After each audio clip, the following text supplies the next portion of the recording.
Bem-vindo de volta à Comissão Executiva. Hoje falamos sobre o TIP, o Acordo de Parceria Transatlântica de Comércio e Investimento que está em negociação entre a União Europeia e os Estados Unidos. Nuno Cunha Rodrigues falava há pouco que conhece os litígios que estão aqui em causa nesta negociação. Quais são os grandes pontos de divergência? Não, repara, não há aqui litígios diretos. O que se verificou no passado é que no contexto da Organização Mundial de Comércio frequentemente surgiram litígios entre a União Europeia e os Estados Unidos, como surgiram com outros países, naturalmente, não são inimigos comerciais, é algo natural na OMC. E, portanto, foi muito falado que foi a Guerra das Bananas. A Guerra das Bananas é um caso curiosíssimo porque envolve dois blocos económicos que não produzem bananas, mas que desenvolveram um litígio enorme por causa de bananas. Quer dizer, nós temos bananas na Madeira, mas houve um litígio enorme por causa das bananas e justamente isto é uma das questões que está aqui em cima da mesa também, é de alguma forma, aproveitando, enfim, não queria ser excessivo, mas aproveitando a experiência de litígios passado entre a União Europeia e os Estados Unidos, resolver questões que foram colocadas nesse litígio no passado e que diziam também, sobretudo, por exemplo, muito respeito a obstáculos não pautais. Por exemplo, uma empresa farmacêutica europeia, se quiser atuar nos Estados Unidos, tem que se registrar na FDA, na Food and Drugs Administration, pagando uma taxa de cerca de $600 mil. Uma empresa americana que queira introduzir medicamentos na Europa tem que pagar uma taxa de 10 mil euros.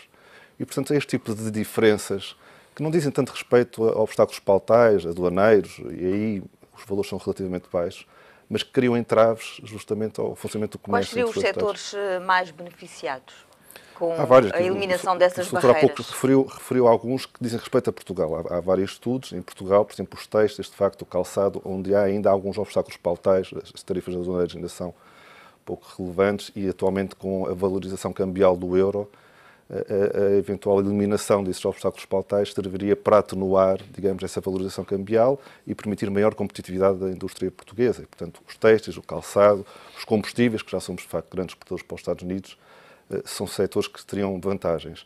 Setores que podem eventualmente sofrer, dizem respeito sobretudo ao setor agrícola, onde, de facto, a política europeia é altamente subsidiada, como todos sabemos, e, portanto, o setor agrícola na União Europeia poderá sofrer, e em Portugal também, com essa abertura de mercados. Há quem fala, aliás, numa evolução do setor agrícola em sequência do TTIP, em que na Europa teremos que apostar numa agricultura chamada gourmet, ou seja, com bons vinhos, bons queijos, bom azeite, porque não seremos competitivos na agricultura de massa, digamos, genérica. E aí também há discussões no contexto do TTIP, por exemplo, a propósito dos chamados organismos geneticamente modificados, em que, de facto, os Estados Unidos têm... São alguns dos receios dos críticos deste acordo, nomeadamente que vai haver uma desregulamentação, que poderão estar em causa os direitos dos consumidores, questões fitossanitárias, ambientais, inclusivamente. Há aqui algumas razões de preocupação, de facto. Os níveis americanos são mais baixos do que os níveis europeus. Ao nível dos chamados organismos geneticamente modificados, seguramente. E por isso a União Europeia aí funciona com o chamado princípio da precaução e está a ter reservas nessas negociações, porque não queremos ser invadidos amanhã com milho transgénico, por exemplo. Agora, eu não concordo que haja desregulamentação em sequência do TTIP, justamente porque o TTIP vai servir para regulamentar os aspectos comuns à União Europeia e aos Estados Unidos e, portanto, vai servir para harmonizar, de facto, diferenças regulamentares que atualmente existem e que impedem esses obstáculos. Há o exemplo clássico dos filmes de Hollywood e dos automóveis, em que vemos o mesmo automóvel de uma marca europeia a ser vendido nos Estados Unidos com diferentes especificações, quando no final tem a mesma segurança esse carro nos Estados Unidos que na Europa. No entanto, essa diferença de critérios para chegar aos níveis de segurança determina, de facto, dificuldades também, por exemplo, para a indústria automóvel europeia nos Estados Unidos. Portanto, eu não acho que vai existir desregulamentação, vai existir regulamentação clara e harmonizada entre a União Europeia e os Estados Unidos. No entanto, será de tal forma uniforme que pode criar dificuldades em setores na Europa, como eu referi há pouco, o setor agrícola seguramente será um deles. Fernando Antas da Cunha, liberalizar não será desregulamentar? Esses receios, em sua opinião, não têm razão de ser? Não tem, e mais do que tudo nós temos um histórico de relações com estes países, não há aqui agora uma invasão por via de um tratado que apenas e só quer, de alguma forma, terminar com coisas que são absolutamente obstrusas entre os países, como estávamos a falar, e bem no caso do automóvel, em que uma marca de automóvel, para homologar um determinado modelo, tem que passar por um processo extremamente penoso na Europa e depois tem que o passar exatamente igual nos Estados Unidos da América. E o automóvel não é diferente. Quanto muito tem os faróis, um tem encarnado, o outro tem cor de laranja, o outro tem branco, e são coisas desta natureza. Por isso não faz qualquer sentido. Agora, há aqui um aspecto que eu acho que é importante nós referirmos. Este acordo não é tanto virado para aquilo que são as grandes indústrias que estão atualmente instaladas, quer na Europa, quer nos Estados Unidos da América. Porque estas, de alguma forma, têm a tal capacidade financeira para se impor. É uma questão de recuperarem o seu investimento num prazo mais alargado, mas conseguem impor, através da sua dimensão, os produtos, quer na Europa, quer noutra parte mas, qualquer por exemplo, o setor automóvel é uma indústria importante para ambos os blocos e aí há barreiras. Não há barreiras, há aumento de custos. Quem é que vai claramente beneficiar com isso? O consumidor. O automóvel é o mesmo, não há dúvidas absolutamente nenhuma sobre isso. E por isso, claramente, aquilo que vai acontecer é que vamos ter um menor custo de produção. Para o consumidor? À partida, havendo um menor custo vamos lá ver, o produto é um produto desde que está em fábrica, que é construído, até de ser possível vender ao consumidor. Toda esta cadeia de produção também inclui tudo o que tem a ver aquilo com os regulamentos e com o cumprimento, em particular, de homologações. Tudo o que seja obstaculizar tempo entre o automóvel estar pronto, estar no consumidor, tudo o que tenha a ver com tarifas de regulamentação, tudo o que tenha a ver com alterações, muitas vezes que têm que ser feitas no mesmo modelo automóvel, mas que são de importância absolutamente relativa e que mais não é do que cumprirem requisitos específicos, claramente baixa o custo e isso vai ter benefícios no consumidor. Mas eu queria chamar a atenção para um ponto que é o seguinte: este acordo fundamentalmente é feito para as pequenas e médias empresas. E daí que o estudo que foi pedido e o resultado desse mesmo estudo aponta Portugal como provavelmente o segundo país da Europa que mais vai beneficiar com a celebração deste tratado. Precisamente porque temos uma massa de empresas em que mais de 98% são pequenas e médias empresas. E realmente a pequena e média empresa, quando agora estava a ser dado o exemplo da farmacêutica, e que nem é tanta farmacêutica, estamos a falar que não é preciso introduzir um medicamento, mas qualquer coisa que seja entendido como dispositivo médico, logo à partida está completamente excluída deste mercado, porque é impossível a uma pequena e média empresa portuguesa pagar $600.000 para pertencer ou para se inscrever no FDA. Portanto, tudo isto, todos estes tratados, mais não são do que harmonizar regras que hoje em dia existem, que são pequenas regras que continuam a obstaculizar o comércio entre estes dois continentes. Por isso não há aqui, eu não vejo receios, não vejo qual é que é o fundamento e o racional, a não serem coisas muito específicas, e sabemos que parte dessas mesmas matérias mais sensíveis ficaram fora deste tratado, mas parece-me que não existe um receio que a educação, a saúde, portanto, tudo o audiovisual ficou de fora. A cultura, pronto, tudo isso porquê? Porque são coisas que fazem sentido, quer dizer, a cultura norte-americana é uma cultura completamente diferente da nossa, portanto, penso que aí os continentes não se devem imiscuir nessas matérias. Outras que somos totalmente parceiros, totalmente similares e que não tem qualquer tipo de sentido, tendo em conta que desde 1847, ou qualquer coisa do género, que acho que foi o primeiro tratado que existiu entre estes dois continentes, que há relações que nunca foram beliscadas, a não ser por disputas absolutamente normais entre Estados ou entre empresas e os Estados. Por isso, eu julgo que tem muito mais benefícios do que inconvenientes. António Neto da Silva, as pequenas e médias empresas serão de facto as mais beneficiadas? Há pouco falava na falta de dimensão e da falta de capacidade produtiva para entrar num mercado tão grande. Não, depende quando se faz este tipo de estudos, obviamente, fala-se em termos genéricos. Utiliza-se a teoria das vantagens comparativas, utiliza-se aquilo que a lei diz, depois a prática é diferente. Aquilo que está fundamentalmente em causa aqui é que em alguns setores, de facto, há o potencial para benefício. Depende de como é que os empresários reagem, como é que eles atuam, porque isto não está parado. Não é uma questão de tirar uma fotografia no momento e agora vamos extrapolar a fotografia. Portanto, depende de como é que os agentes económicos atuam, mas claramente há setores onde há um grande potencial de melhoria, particularmente para o caso português, têxtil, vestuário e calçado, que veja-se são setores que nos mantêm dentro de um estatuto clássico de subdesenvolvimento, e há outros setores, como eu referi há bocado, da parte elétrica, os químicos, maquinaria elétrica, químicos, setores etc. cujas exportações para os Estados Unidos têm vindo a crescer, curiosamente. Têm vindo e têm um potencial de crescimento enorme, desde que os empresários portugueses se organizem e consigam responder. Eles têm que fazer aquilo que nós chamamos compactação da oferta.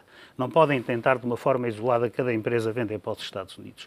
Normalmente não conseguem responder aos pedidos dos outros lados. Mas o que há de mais sensível do lado europeu é, como já foi referido, o protecionismo agrícola, as normas de segurança alimentar, a proteção dos dados pessoais e a questão que o Fernando referiu há bocado, a questão que é intratável do ISDS. Do lado dos Estados Unidos, os problemas fundamentais, os mais sensíveis, que vai ser preciso ultrapassar, é a denominação de origem geográfica europeia, são as compras públicas e o Buy America, é o protecionismo nos serviços e no investimento, como por exemplo o Jones Act, e a vinculação dos Estados. Portanto, como é que a parte federal vincula depois os Estados? Estes são pontos fundamentais. Relativamente há qualquer coisa que as pessoas normalmente não sabem, mas este acordo com os Estados Unidos não é apenas um acordo de comércio e serviços, quer dizer, não é muito mais que isso, não é um mercado comum, não vai haver livre circulação de pessoas, portanto não é um mercado comum, e não é uma união aduaneira, porque os países não vão alinhar as suas pautas aduaneiras face ao exterior devido a este tratado. Portanto, trata-se, ao fim e ao cabo, de um nível muito parecido com o nível da European Free Trade Association, portanto, a EFTA que nós conhecemos e que integramos com o Reino Unido em 1973. Trata-se apenas de um acordo. Relativamente às questões pautais, que eventualmente não serão até as mais importantes, no acordo mais ambicioso, o que se pretende é eliminar 100% dos direitos aduaneiros nos dois sentidos. Na menos ambiciosa andará ali à volta dos 85%, 90%. Mas aquilo que hoje mais dificulta o comércio internacional é aquilo que normalmente nós chamamos de barreiras não tarifárias ao comércio, que são questões de regulamentação e que os Estados usam precisamente para serem competitivos. No seu próprio país, pelo menos, por exemplo, no Reino Unido, continua a conduzir-se à direita. Isto de ter os carros a conduzir à direita obriga a aumentos de custos nos produtores internacionais que não são britânicos, que já tinham as linhas feitas para conduzirem à direita, e dado o mercado internacional, para eles é fácil pôr também outra linha a conduzir à esquerda, porque o mercado internacional é tão grande. O maior benefício será o da harmonização das regras. Mas um dos pontos que eliminação de barreiras não tarifárias, harmonização de regras, sim. Mas os europeus, poderá haver aqui poderão estar em causa os direitos dos consumidores europeus ou não? Em sua opinião, não há... Não, repare, a nível de consumidores, na vertente apenas consumidores, porque os consumidores são também empregados ou empresários, mas a grande maioria são... Estou a falar ao nível das exigências, a nível de segurança alimentar, mas esse é um dos pontos que eu lhe referi como muito sensível do lado europeu, que são as normas de segurança alimentar. Agora, eu não acredito que nos Estados Unidos se corram riscos muito elevados também nessa área e, portanto, aí essa preocupação eu não tenho, pelo contrário. Uma liberalização de comércio, desde que seja ordeira, e não como aquela que se passou com a China, com a Índia, etc., desde que seja ordeira, com países de níveis de desenvolvimento equilibrados, portanto, mais ou menos ao mesmo nível, apenas pode beneficiar os consumidores, na medida em que a tendência é para que sejam os mais eficientes a conseguir vender, são aqueles que apresentam preços mais baixos. Portanto, a nível dos consumidores, eu estou convencido que este acordo é muito importante. Falando agora da agricultura, do setor agrícola, Portugal, de facto, tem a perder nesse setor específico? No setor agrícola, repara, a produção primária, as exportações dos Estados Unidos para Portugal sofrem um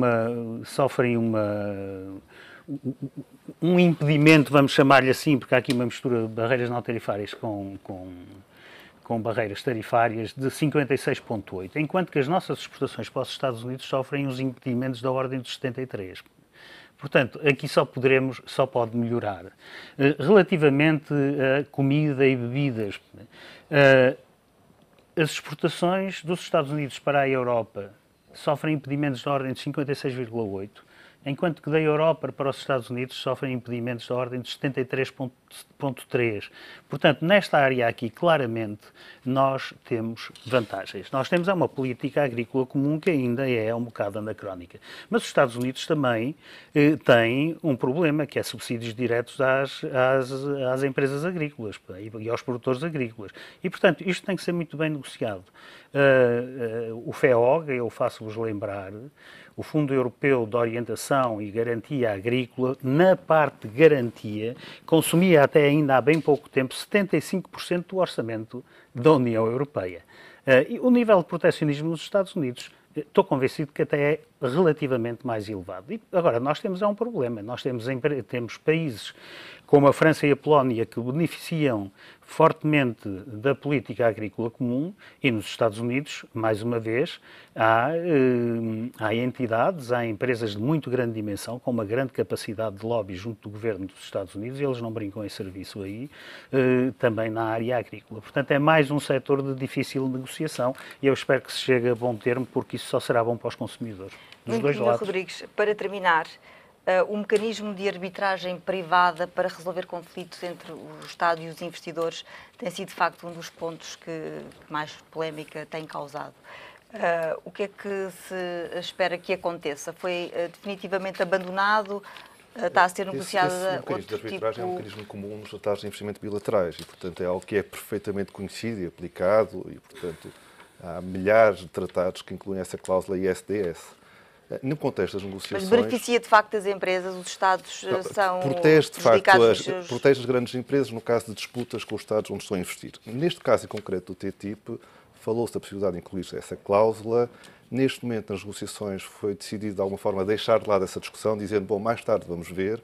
E neste momento discute-se, de facto, porque o tratado é de tal forma ambicioso e abrangente que não pode ser reconduzido a um típico tratado de investimento bilateral onde se incluem estas cláusulas. E, portanto, é muito mais do que um tratado de investimento bilateral.